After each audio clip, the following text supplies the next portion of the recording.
नमस्कार दोस्तों, मैं आपका होस्ट एंड दोस्त अंकित आप लोगों का स्वागत करता हूं ई शाला पर। दोस्तों आज हम चर्चा करेंगे CET 10+2 4 फरवरी के पेपर सेकंड शिफ्ट वाले पे। तो दोस्तों आज हम इस सेशन में चर्चा करेंगे साइंस के सेशन के ऊपर। आइए दोस्तों हम आज के क्वेश्चंस देखते हैं कुछ साइंस से रिलेटेड। तो दोस्तों आज जो पहला क्वेश्चन पूछा गया वो था विच of the following bird is linked with phosphoric cycle. निम्न में से कौन सा पक्षी फॉस्फोरिक चक्र से संबंध रखता है या फॉस्फोरिक चक्र से कड़ी रखता है।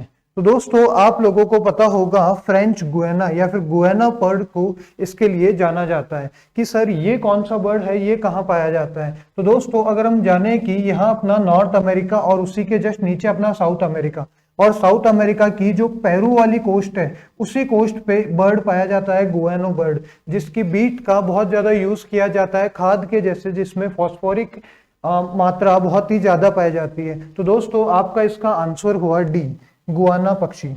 आगे चलते हैं दोस्तों, हम जो सेकंड प्रश्न है उसके अंदर हम देखेंगे कि from which part of the plant या फिर प्लांट के कौन से पार्ट से दालचीनी को निकाला जाता है। तो दोस्तों हम देखेंगे कि दालचीनी को प्लांट के छाल से या फिर बार्क से निकाला जाता है। दालचीनी क्या होता है दोस्तों, तो मसालों की जैसे कई प्रकार अलग अलग जगह यूज में लिया जाता है दालचीनी को, और ये प्लांट के बाक या फिर छाल से निकाला जाता है। इसी के साथ दोस्तों इसका आपका आंसर होता है ऑप्शन ए। आगे बढ़ते हैं दोस्तों हम। तो दोस्तों हम आगे बढ़ते हैं हमारे थर्ड प्रश्न के अंदर, जिसमें लिखा है कि रूमेटाइड आर्थराइटिक्स किस प्रकार का रोग है। तो दोस्तों ये एक ऑटो इम्यूनिटी रोग है। ऑटो इम्यूनिटी का मतलब क्या होता है कि यार ये एक ऐसा रोग है जिसके लिए इम्यूनिटी सेल्फ जनरेट हो जाती है या इम्यूनिटी अपने आप जनरेट की जाती है शरीर के अंदर। इसी के साथ दोस्तों इसका आपका आंसर होता है ऑप्शन डी। हम आगे देखते हैं दोस्तों इसके अंदर की RH factor is an antigen situated on the surface of. RH factor जो कि एक एंटीजन है वो किसकी सरफेस पे सिचुएटेड होता है। तो दोस्तों हम लोग जानते हैं कि ब्लड के अंदर RBC पाया जाता है, ब्लड के अंदर WBC पाया जाता है, व्हाइट ब्लड सेल और रेड ब्लड सेल। तो इसका आंसर होगा अपने RBC, white red blood cell या फिर लाल रुधिक कोशिकाएं। ऑप्शन ए अपना इसका आंसर है।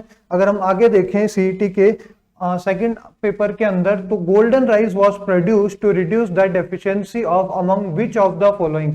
गोल्डन राइस को कौन से विटामिन की डेफिशिएंसी को कम करने के लिए यूज में लिया जाता है। तो दोस्तों गोल्डन राइस के अंदर हमें विटामिन ए बहुत ज्यादा मात्रा के अंदर पाया जाता है, तो इसका सही आंसर होगा आपका विटामिन ए। विटामिन ए हम इसका आंसर लेते हैं। और दोस्तों हम आगे देखते हैं इसमें in an aquatic ecosystem the limiting factor for productivity is। तो दोस्तों एक्वेटिक इकोसिस्टम क्या होता है कि यार किसी भी वाटर बॉडी का जो इकोसिस्टम है, मैं आप लोगों को बताता हूं दोस्तों कि यार ये हमारी सनलाइट है और ये किसी भी वाटर बॉडी के अंदर ट्रेवल करती है। तो हम वाटर बॉडी को दो पार्ट में बांट सकते हैं। अगर हमने सनलाइट के बेसिस पे किसी भी वाटर बॉडी को दो पार्ट में बांटा, ऊपर वाला वो पार्ट जहां तक सनलाइट का 1% तक भी आ रहा है तो उसको हम फोटिक जोन बोलेंगे, और दूसरा वाला वो पार्ट जहां सनलाइट बिल्कुल भी नाक के बराबर आ रही है या फिर 1% से भी कम आ रही है उसको हम एफोटिक जोन बोलेंगे। तो दोस्तों यहां पर हमारे ऑप्शंस है वाटर, एयर, सॉइल या फिर लाइट। और इसी लाइट पर हम चर्चा कर रहे हैं दोस्तों। ये वही सनलाइट है जो वाटर के अंदर या किसी एक्वेटिक इकोसिस्टम के अंदर एक लिमिटिंग फैक्टर की जैसे काम करती है। इसी के साथ दोस्तों इसका हमारा ऑप्शन हुआ ऑप्शन डी। हम आगे बढ़ते हैं दोस्तों आज के इस प्रश्न पत्र में। Geostationary satellite revolves at, कि जियो स्टेशनरी सैटेलाइट कहां पर रिवॉल्ट करता है या फिर कहां रिवॉल्ट करता है। जियो स्टेशनरी सैटेलाइट पृथ्वी पर एक फिक्स्ड ऊंचाई पर रिवॉल्ट करता है दोस्तों, जो कि ऊंचाई है लगभग 35,800 किलोमीटर की। अगर हम इसे माइल्स में देखें तो 22,300 माइल्स के अंदर। और दोस्तों मैं आपको बताना चाहूंगा जियो स्टेशनरी सैटेलाइट अर्थ के समान डायरेक्शन में या अर्थ की सेम डायरेक्शन में वेस्ट टू ईस्ट, देखिए दोस्तों यहां पर आप लोगों के लिए मेंशन भी किया गया है, जियो स्टेशनरी सैटेलाइट अर्थ की सेम डायरेक्शन में वेस्ट टू ईस्ट रोटेट करता है। अगला प्रश्न अगर हम देखें तो who is widely regarded as the father of Indian space centre. भारतीय अंतरिक्ष स्पेस सेंटर जो है उसके फादर या जन्मदाता किसे माना जाता है। तो दोस्तों यहाँ पर हम कंफ्यूज हो जाते हैं डॉक्टर एपीजे अब्दुल कलाम के साथ भी, क्योंकि इनका भी नाम बहुत ज्यादा सुना जाता है। तो दोस्तों अगर हम इस पे ढंग से चर्चा करें तो डॉक्टर विक्रम साराभाई को भारतीय अंतरिक्ष का जन्मदाता या भारतीय स्पेस सेंटर का जन्मदाता माना गया है। तो दोस्तों अगर हम देखें तो इसके अंदर आपका ऑप्शन ए बिल्कुल करेक्ट होगा। अगला प्रश्न हम देखते हैं दोस्तों, चारकोल शुद्ध पदार्थ से रंग निकालने के लिए प्रयोग किया जाता है। अगर मैं दोस्तों आपको बताऊं तो एक्टिवेटेड चारकोल को शुद्ध पदार्थ या फिर अगर मैं आपको बोलूं कि सब्सटेंस है, अगर कोई सब्सटेंस है, अगर कोई सॉल्यूशन है, उसमें से अगर हमें कलर आउट करना है, अगर कोई सॉल्यूशन में से हमें कलर आउट करना है या रंग निकालना है, तो उसमें से हम एक्टिवेटेड चारकोल यूज लेते हैं। तो वो कौन सा प्रोसेस है जिससे हम एक्टिवेटेड चारकोल के थ्रू किसी सब्सटेंस से कलर को एक्सट्रैक्ट कर सकते हैं या फिर कलर को बाहर निकाल सकते हैं। तो दोस्तों वो प्रोसेस है आपका एब्जॉर्प्शन। इसी का आंसर होता है अपना ऑप्शन बी, एब्जॉर्प्शन। अगर हम आगे देखें दोस्तों तो ऐसी प्रक्रिया जिसमें कार्बोनेटेड अयस्क को धातु ऑक्साइड में बदलने के लिए वायु की सीमित उपस्थिति में दृढ़ता से गर्म किया जाता है कहलाती है। अगर मैं इसे आपके लिए इंग्लिश में पढ़ूं दोस्तों तो the process in which a carbonated ore is heated strongly in presence of limited air to convert it into metal oxide is called. तो यार ऐसा प्रोसेस जिसके अंदर कार्बोनेटेड आयरन से, कार्बोनेटेड अयस्क से मेटल ऑक्साइड को बाहर निकालने के लिए जो प्रोसेस हम यूज में लेते हैं उसको हम कहते हैं दोस्तों कैंसिलेशन प्रोसेस। देखिए दोस्तों एक कोई सब्सटेंस है, उसमें से हमें एक दूसरा सब्सटेंस बाहर निकालना है। इसका मतलब कि वो सब्सटेंस पहले यहां पर मौजूद था, अब उसको हमने यहां पर निकाल लिया। इसका मतलब हमने उसको यहां से कैंसिल कर दिया और उसको बाहर निकाल लिया, और इसी प्रोसेस को हमने कैंसिलेशन प्रोसेस का नाम दिया है। तो दोस्तों इसका आपका आंसर जो होगा वो होगा ऑप्शन बी, कैंसिलेशन। अगर हम आगे देखें दोस्तों तो निम्न में से कौन सा एंजाइम जैव प्रौद्योगिकी में मॉलिक्यूलर सीजर कहलाता है या फिर मॉलिक्यूलर सीजर के नाम से जाना जाता है। दोस्तों अगर आप जानेंगे तो सीजर का क्या काम होता है कि यार ये हमारा कोई थ्रेड था या फिर ये हमारा कोई रिबन ब्रांड था। सीजर क्या करेगा कि यार इसको दो इक्वल पार्ट में कट कर देगा या फिर इसको दो पार्ट में कट कर देगा या फिर इसको आगे बढ़ने से रोक देगा, इसको रिस्ट्रिक्ट कर देगा। तो अगर हम ऑप्शन से एलिमिनेट करना चाहें दोस्तों तो अगर हम देखेंगे तो अगर आप ऑप्शन सी पढ़ेंगे उस पे लिखा है प्रतिबंधित एंजाइम या फिर रिस्ट्रिक्शन एंजाइम, ऐसा एंजाइम जो कि रिस्ट्रिक्ट कर देगा, सीजर की जैसे काट देगा। तो इसीलिए इसका आंसर हम एलिमिनेशन से भी सीधा निकाल सकते हैं दोस्तों। इसका आंसर हुआ रिस्ट्रिक्टेड एंजाइम। इस क्वेश्चन का हमारा जिसको मॉलिक्यूलर सीजर नाम से कहलाता है उसे हम ऑप्शन सी से एलिमिनेट करके इजीली आंसर पा सकते हैं। अगर दोस्तों हम आगे बढ़े तो डायमंड क्या है, तो यार कार्बन के, आप जानते हो कि कार्बन की जो स्ट्रॉन्गेस्ट फॉर्म है उसे हम डायमंड के नाम से जानते हैं। तो यार दोस्तों हमने कभी क्लास 10th में पढ़ा होगा एलोट्रॉप्स ऑफ कार्बन। कार्बन के एलोट्रॉप्स कौन कौन से होते हैं, तो यार डायमंड एक कार्बन का एलोट्रॉप होता है। तो हम इसे इजीली कर सकते हैं कि डायमंड क्या है, कार्बन का एक एलोट्रॉप है।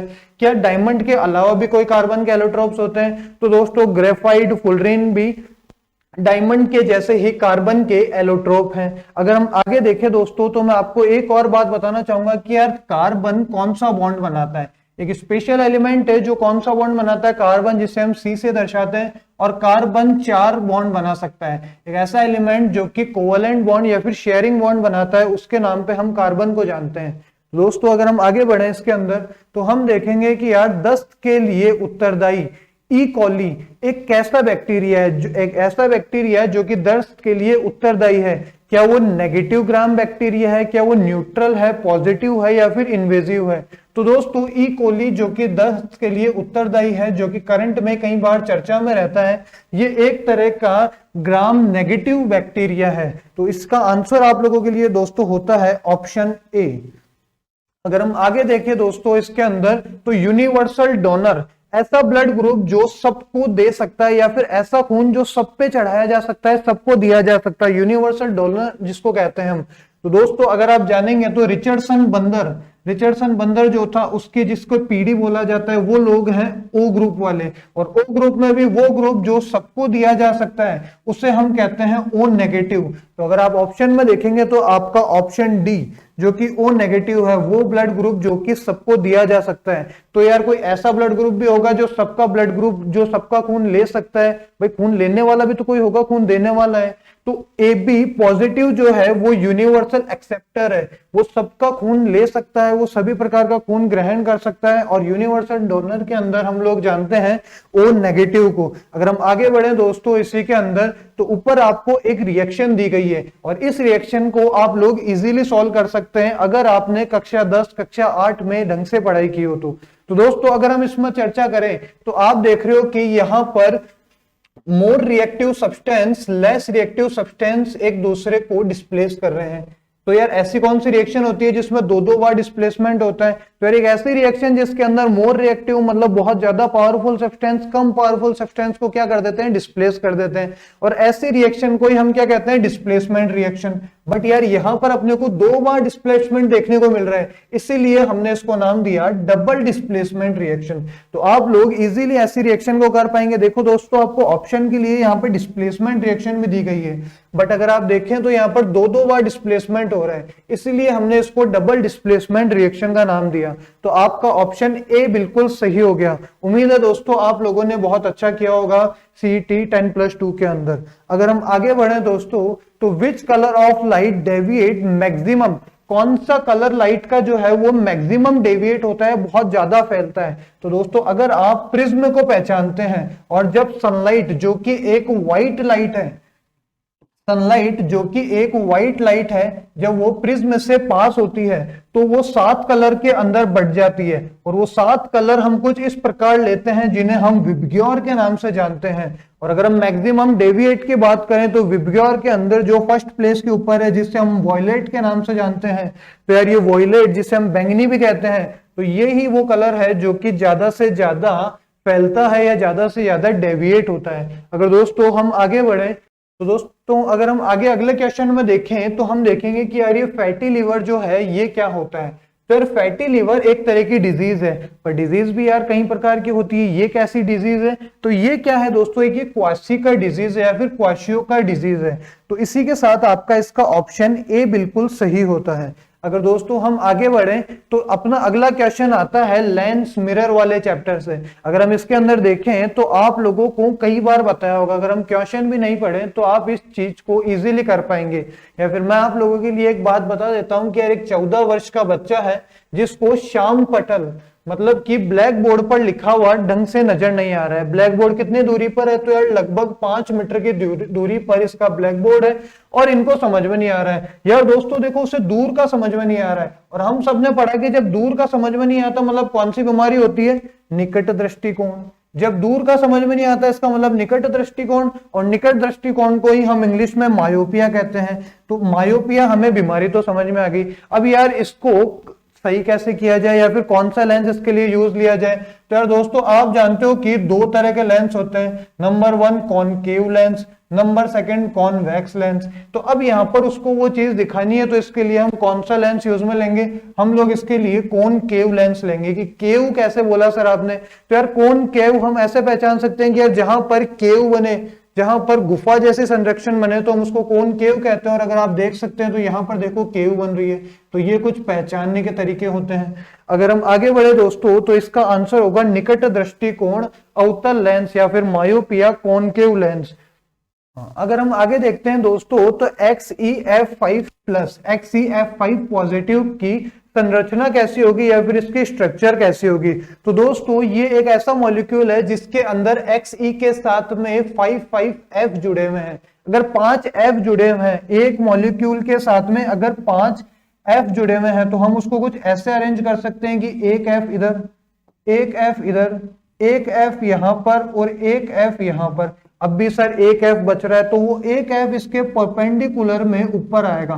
और अगर हम इन सबको ज्वाइन करें, अगर आप लोग इसको ढंग से पहचान पा रहे हैं, तो ये आपका डबल पिरामिडल ये आपका डबल पिरामिडल या फिर ये आपका स्क्वायरल पिरामिडल शेप हो गया। कि सर इसको स्क्वायरल पिरामिडल क्यों बोला?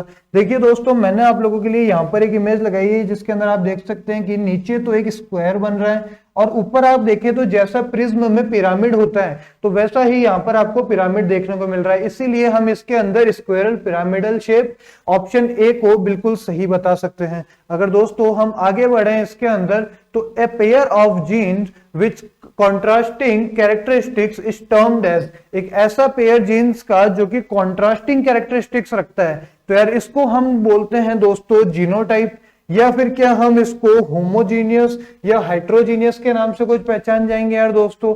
क्या ये होमोजाइगोट या हेट्रोजाइगोट होगा? तो यार दोस्तों आप जानते हो कि होमो मतलब होता है सेम और हेट्रो मतलब होता है डिफरेंट, बट यार यहाँ पर तो ये दोनों ही चीजें नहीं आ रही। तो अगर हम ऑप्शन से भी एलिमिनेट करना चाहें तो हम इसको एलील के नाम से जान सकते हैं, या फिर अगर हम सही आंसर को एलिमिनेशन के थ्रू पहचानना चाहें दोस्तों तो हम एलील को जा सकते हैं।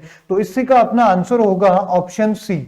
अगर हम और आगे देखते हैं दोस्तों तो आप लोगों ने पढ़ा होगा लेंस फॉर्मूले के बारे में। भाई दोस्तों हमने मिरर के बारे में पढ़ा, हम लोगों ने लेंस के बारे में पढ़ा, हम लोगों ने कहीं क्वेश्चन किए होंगे कि यार ये इतनी दूरी पर है, इसको ये चीज दिखाई नहीं दे रही, तो उसके अंदर हम हमेशा एक फॉर्मूला यूज लेते थे जिसको हम लेंस फॉर्मूला कहते थे। तो यार इसके अंदर से अगर आप इजीली एलिमिनेट करना चाहें तो आप लेंस फॉर्मूले पे पहुंच जाएंगे दोस्तों कि 1/f equal to 1/v minus 1/u। ये दोस्तों आपने फॉर्मूला कई बार पढ़ा भी होगा और कई बार यूज में भी लिया होगा। तो अगर आप देखेंगे तो आपको ऑप्शन 1 में कंफ्यूज करने की कोशिश की गई है, 1/u को पहले देखें। अगर आप ढंग से देखेंगे तो option B 1/f equal to 1/v minus 1/u ये आपका सही आंसर होगा। तो इसका आंसर होता है आपके ऑप्शन बी।